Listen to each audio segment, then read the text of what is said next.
obviously then more recently you've been working with Engage Productions to potentially adapt Gone for like TV, and I suppose like throughout that journey, how have Engage like been as collaborators?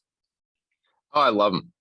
It was Mm. funny. It was Engage is basically two people. It's AJ Riach and Ian Hennel. AJ is more the front man. He's and Sure. just in the couple of years I've known him, Mm. AJ's gone from being, like he was a BAFTA rising, whatever the fuck he was. It Right. was something cool, and he'd actually gotten a movie made about a poet, and I thought, Mm. okay, that's pretty cool. But he didn't have that many credits. Now, hell, he's been making, he's been producing movies for Netflix and Disney. I think Disney. There's been some princess stuff for them. Mm. But he was also just worked with Steven Soderbergh on a Yeah. movie. So AJ's become kind of a thing. He's become kind of a power. I like him. I had gone through several rounds already with various producers who were like, we want to turn it into a movie. Mm. So I go to these meetings and I'd sit there and they'd do the presenting and I'd sit there like a mushroom in the corner. Yeah. Well, at the table, they let me sit at the table. And I remember in one, I was sitting there and this was at Lionsgate. And whoever we were talking to from Lionsgate at one point kind of leaned over to me privately and said, "This is TV, isn't it?" I went, "Yeah, should be." But Mm. the streaming didn't quite exist then. It was fairly new, or it was just Yeah. become, it was there, but it hadn't taken over the world. Sure. But I always thought of it as it wanted to be TV. I wrote it that way. It's Yeah. if you can imagine an entire book series that is actually built to be adapted to TV, it's gone, Yeah. because that's kind of where I come from in terms of storytelling. I tell the story in the same way that TV does. There's Mm. multiple POVs. I bounce around from different locations. I try to pick high points and avoid, a lot of the procedural shit in the middle by jumping POV to somebody else. Mm. So it's ready to go for TV. So in any Mm. case, I'd honestly given up on the shit, and we were Yeah. looking at moving to London at the Right. time, and I had this one meeting with this guy, and I was like, I don't know who the hell this is. It's too late to Mm. cancel, so I guess I better go. Went down and had lunch with AJ and Ian, and Mm. they said the magic words. First of all, Ian's daughter is a Gone fan, so she's the one who Yeah. brought the project in. I've heard about Yeah, that. Yeah. you might have seen her on Twitter. Yeah. And so that was nice. And then AJ was like, we want to adapt this for TV. Okay, that was Mm. good. And we want you to write it. I thought, oh, okay. Oh shit. Mm. He said the magic words, because Mm. we had lost control of Animorphs from the start. We never had Yeah. control over the movie or TV rights. And they did a awful television series off it that we just hated. Right. And kind of vowed from that point on, I'm not letting anybody embarrass my fans again like that. Mm. That was, so to the extent that I'm involved, that I insist on being involved, directly involved with any Gone project, it's because I'm not letting my fans be treated that way again. Yeah. If you bought my books, you read my books, you changed my life by buying my books. It's as Mm. simple as that. My individual career, apart from Catherine, began with Gone. I owe Yeah. those people, and I'm not letting them screw something up that people care about. So Mm. if there's a TV series, then I will be heavily involved. Yeah. Where we are with that, I don't know. It's look, you take meetings and you think, oh, this might be something, and then nothing. Or you get an email, hey, so and so is really interested. You go, that's great. Then no, we're not interested anymore. So it's Mm. it's that kind of thing. It's just, after a while it just becomes frustrating. Yeah. And honestly, I'd give up, but for the fact that Gone fans are excited by the idea of having it, and so I would like to do it. And I'm not. This isn't selfless. I mean, obviously, there's I get paid. Yeah. It's not. It'll be kind of fun, and kind of it'd be interesting. So Yeah. for me, the attraction is I've never done that before. I haven't written scripts. I have now. I've gotten get a little bit more used to it. Yeah. But I hadn't done it at that time, and I was like, yes, it'd be kind of cool. I could develop a new skill, learn how to do this, and make sure that it doesn't get the Percy Jackson movie treatment. or the Artemis Fowl treatment, or the Right. Aragon treatment, or about 100 others, Yeah. where Hollywood gets a hold of IP and goes, wow, we really love this IP. It's got this and that and the other thing. Let's remove all that Mm. and make it, And make it add all this a other stuff. pale shadow of itself, and put Yeah. our hands all over, get our fingerprints on it, so that we can Mm. say, yeah, that was me, that was my part. And then the Mm. result is shit, and everybody hates it. And then, it's like, I don't want to go through that. I don't want to Yeah. have to do it. Now Rick Riordan's fortunately apparently heavily involved in the TV series it's being Yeah. worked on. I'm sure he's relieved. I'm relieved for him. I don't know the dude. It's like, have you ever read his letter?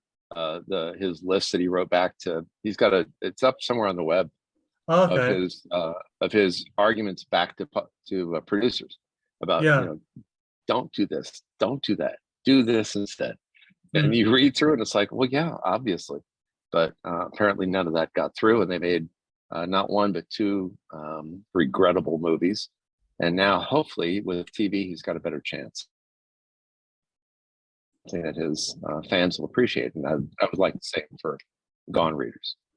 Absolutely. I think definitely, just to use an example, like a character like Drake, you kind of have to go like one way or the other, either kind of stick true to the books, because I think a watered down version of Drake, that just wouldn't really work. You kind of isn't really I think the point you were going for. So I think, yeah. The thing I keep hearing or keep reading and that I've read from the Sarton reviews is Michael Grant doesn't hold back.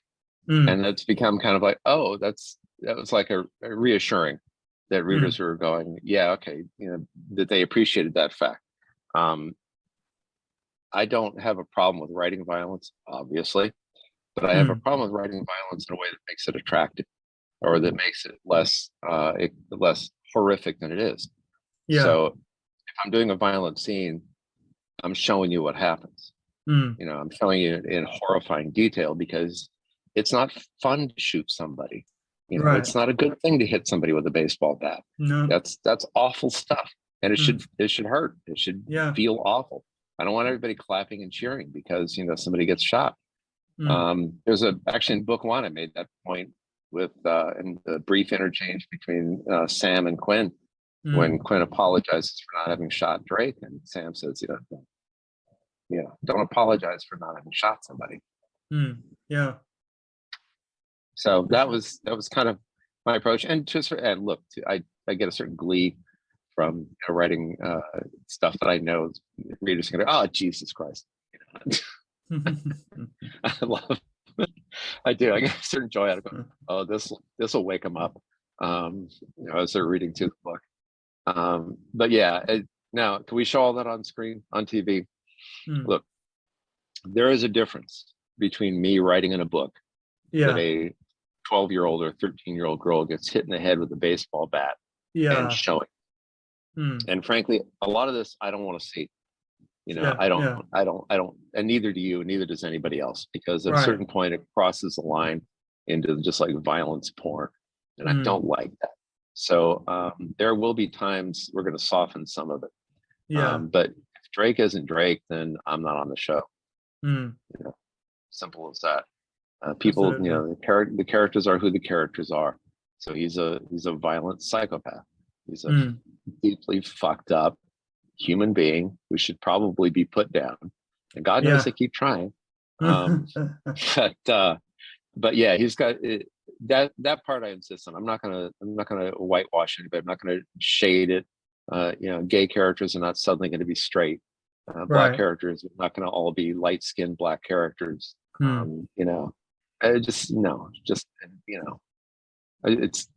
wrote it a certain way, and I wrote it a certain way for a reason. And I'm very much on board with the fact that certain changes are going to have to be made. In Gone, the books, there's probably at least 50 characters who are named and have a serious bit of plot to carry forward. Well, guess what? We can't pay 50 actors. It's just that's not happening. So we got to get that down to some kind of reasonable number, and some of the people are going to not be in the final show. So that's going to have to change. We're probably going to age people up from 14 to 16 for tactical reasons. Because the physiological change from, let's say we shoot for 4 years, or God, or even 6 years, the change from 14 to 20 is more severe, more noticeable than the change from 16 to, to 22. Yeah. There's more adult features, that kind of, it's little stuff like that. Yeah. So we would probably age the characters up, and but yeah, the essence of it is what I want to keep. And I think that's one of the reasons I want to be involved, is because I know where the bodies are buried. I know how the thing is built. I know what characters we can get away with not having. I know what characters need to be exactly what they are. So I built the thing. So, I'm the guy to tell you how to alter it. It's like, when you want to change a house, you want to make a major change to a house, it's great to have the architect there. Yeah. Because the architect knows what's behind that wall. That's a great metaphor. Somebody else may not, but I do. So I know how to rechange. I know how to change this for television and still make it what it is, still be true to God, and yet not as complete as God, the books. Yeah. Yeah, and I know, like in the future, as of when we're recording this, I believe there's like a teaser trailer concept that's coming out, which you shot a while ago. Yeah, we shot one of the opening scenes in Hunger because it was dramatic. So we shot it. AJ Destiny Ekaraga, who's the director, has been working with us, and there's another Gone fan. I mean, she's great. We sat down with her and her entire family, my wife and I and AJ and all, had dinner with Destiny and like two of her siblings. These are all adults, and they're all massive Gone fans and like remembered shit that I'd long since forgotten. So it was really great to have her involved. So so I wrote up a little script, and we shot it for 2 days in a field of cabbages in Southern California. Then it had to go through all the processing, color correction, all the some special effects are in there, some animations. We have to wipe out, erase the cars, the traffic in the background, the shot, that kind of stuff. But yeah, it was fun. It was a kick, and that's coming out July 4th. Finally. Yeah. Which again, as when we're recording this, isn't that far away. That's very soon. A couple days.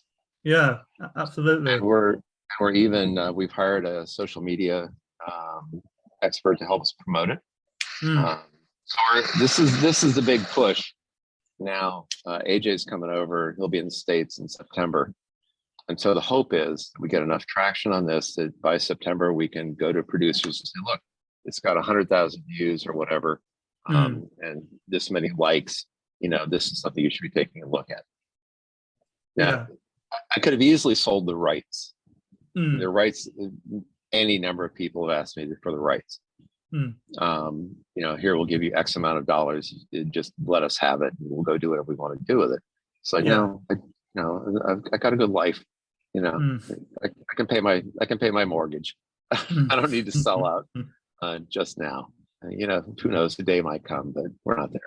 So no, it's just, if it gets done, I'm going to make sure it gets done right. Yeah, and obviously, like, as well as Gone, you mentioned Animorphs, and also like your trilogy that began with Frontlines. You've written a few kind of series, and I suppose is there like a comfort level of like writing about the same characters in multiple books? Like, is that kind of an enjoyable thing to get to do? Yeah, well, I mean, it's interesting because I watch certain patterns.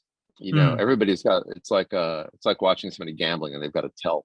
There's certain tropes that I tend to go back to, and certain things that I tend to leave out.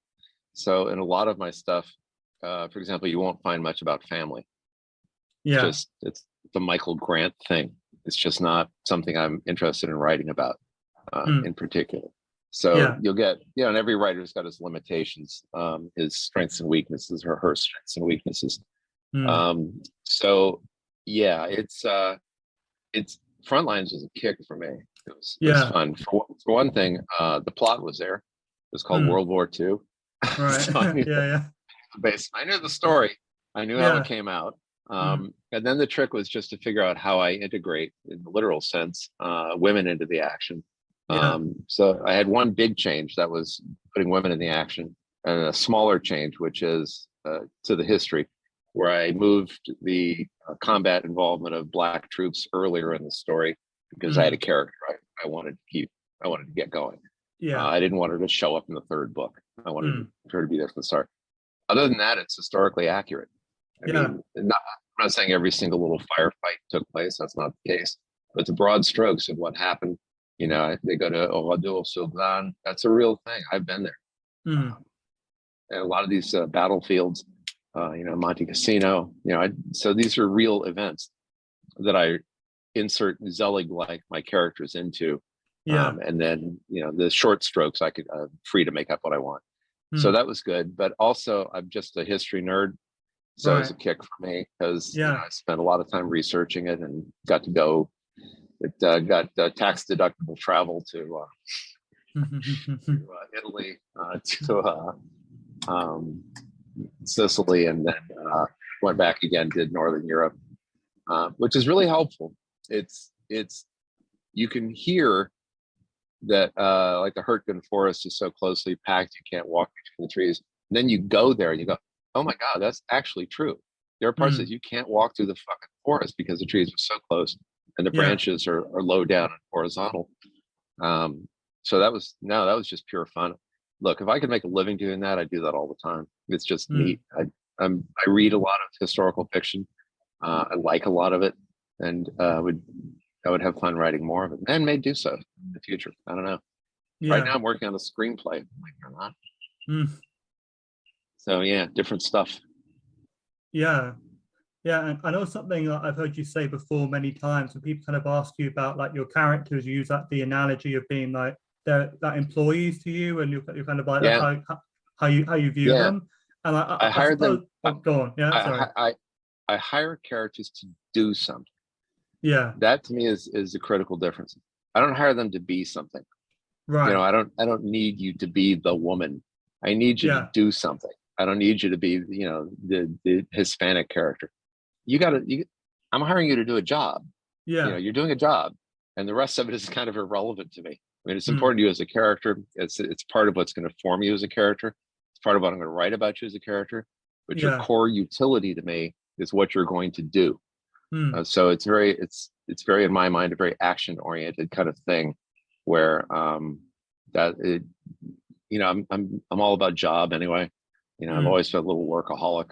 You know, even in my lowest points in life, God knows I've worked. So you know, so I look at characters very much that same way. Like I'm hiring a waiter, which I used to. I've been a head waiter. I've been a restaurant manager. I've hired people. It's like, you know, dude, can you carry 4 tables on a Saturday night? Because that's literally all I give a fuck about. The rest of it doesn't matter. I've hired you to carry 4 tables on a Saturday night. Yeah. That's it. Everything else is secondary to that. So I look at characters that way. And as long as they're performing, doing their jobs, that's great. And if they aren't, I kill them. So it's great. Pretty much like when I was a restaurant manager, just shoot the bastard. Yeah. Some waiter pissed me off. Boom. Oh, bye. You're up. Yeah. I suppose then, like, if you're a character like Sam in Gone, like, would you say a character like that has more, you know, like job security than the average character, just by being like the de facto kind of lead? Yeah, I couldn't kill Sam or Kane till the end. I mean, spoiler alert, but I always knew I'd probably kill one of them. And I always had this idea. I knew some characters were gonna go along the way. But for example, Mary, who was so useful for like the first book and second book, and then it was like, you know, Mary, we're kind of bored with your story now. We're gonna have to let you go. So, you know, sometimes, and other times you just get to a point where a character's just, you've got them in a trap. Hunter would be a good example of a character a lot of people like. But that was his arc, man. That's the way it was going to go. He was like a temporary hire. I would look at him that way, you know. And then other characters really outperform for you. Decca being, I think, my favorite example, who became one of my favorite characters to write. And when I did the spin-off trilogy, it wasn't even a second. I didn't have to think about it. She's like, no, she's my lead. She's coming with me. You know, I've hired her. God damn it, I'm keeping her. It's very much like an employment situation where you promote the people who've done a good job for you, and you get rid of the people who are not performing. I suppose one that kind of surprised me in some sense, and it's fairly late into the series, so it shouldn't be too much of a spoiler, but Howard, just because it kind of came almost out of nowhere, and he seems like semi-important. I'm like, okay, wow, that's I mean, I was quite shocked by that one, but But yeah, well, it's sometimes they work out, sometimes they don't work out. Yeah, Um, sometimes and it's interesting. It doesn't matter to me much if they're popular. That's not the issue. So, for yeah, example, Albert, nobody likes Albert. Albert right. has no fan base. I fucking Mm, love Albert mm, because Albert's got a great story arc. He's a yeah, nobody. He's a middle kid from a big family. Nobody gives a shit about him, mm, and he just takes initiative and he does what has to be done at the time. And by the end of it, he's arguably the third most powerful person in the phase, yeah. behind Sam and Kane. With no He's powers at all. Yeah. right, no powers at all, and that was very much a point I wanted to make. I Mm, didn't want a Marvel universe where the only people that matter are the ones with powers and everybody else is a serf. yeah. No, Astrid is important throughout the entire series. She doesn't have powers. She's just smart. And Mm, when she needs to be, she's manipulative. Quinn doesn't have powers. Adelio, another mm, case, where I wanted to take a kid who had nothing going for him. I mean, he has no friends. He's probably not even in school for long because his parents are migrant workers. His mm, parents are in the country illegally. He may be as well. yeah. But I wanted to take him and make, and show that just by virtue of because of his virtues, because Mm, he's, a strong, thoughtful, loyal, decent human being, that yeah. he would be somebody. And by the end, he's clearly the most universally admired person in the face. Yeah. Everybody trusts Adelio, Mm. um, because he's trustworthy.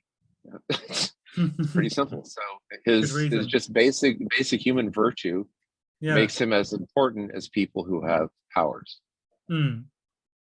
Yeah, and it's actually the last question I've got prepared anyway, but I suppose, being like halfway into this year, like what do you hope to accomplish with the rest of 2022? And I guess, oh, you mentioned your screenplay, but I guess like going Yeah, forward, like what are your goals? Yeah. it was funny. I wrote a screenplay as a goof, but more or less to entertain myself Mm, and to get used to doing it. So I got the beats, sure. which I'm still learning.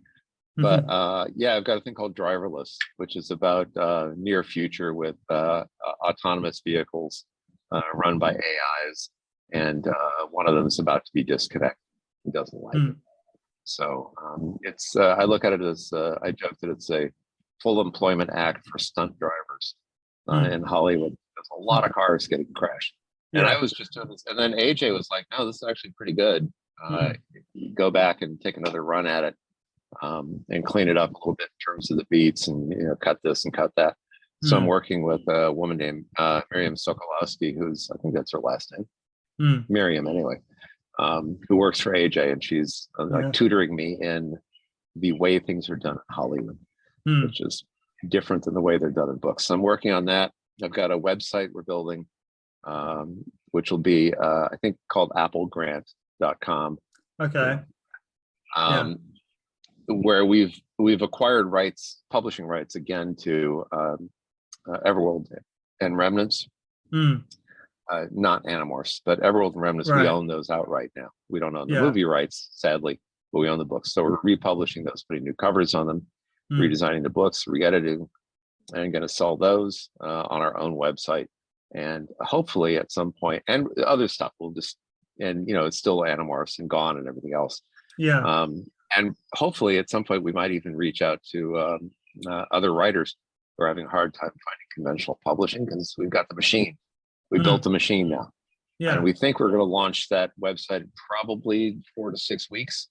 Okay. There's a lot involved. You got to figure out e-commerce and you know social media interactions. It's just a whole nightmare of detail Hmm. to Hmm. do something this ambitious. So there's that. There's the screenplay. I've got to go back over the Gone script. I've written the Yeah. script for episode 1. I got to Mm, take another look at that. Sit down with Miriam and see if we need to do anything with that. September, we think AJ's coming over, and that'll be our big push on Gone. right. Um, and we'll see what comes. We'll see what happens with that. Mm, Other than that, I don't think I have. Well, the thing is, I've also got another YA book, a Michael Grant book that's about right. 300 pages in, that I'm kind of sitting aside for now. There's possibly a K.A. Applegate book series approach that we're kind of halfway working on. Yeah. And then I've got my loser projects that are never going anywhere. this thing called CEO of Hell, Right. which I love, and nobody's ever going to produce in any conceivable format, but I like it anyway. So fuck them. Sometimes you just have to do shit for yourself, just to keep yourself alive as a writer. I think that's everything. It's weird because I keep saying I'm semi-retired, and I just, I helped write the Endling series that came out under Catherine's name. So it's a lot of my story DNA and that. Did some work on that. But yeah, no, other than that, I'm not publishing anything right at the moment. Yeah. Until the website comes up. And then the focus is on the script and on the website. And everything else is kind of pushed aside for the time being. For sure. So that sounds like quite a workload you've got there, and quite a lot on your plate. So I guess just all the best with everything. Thanks for taking the time to chat today, and all the best. Take care and stay safe. Absolutely, it was fun. Thank you for having me. Appreciate it.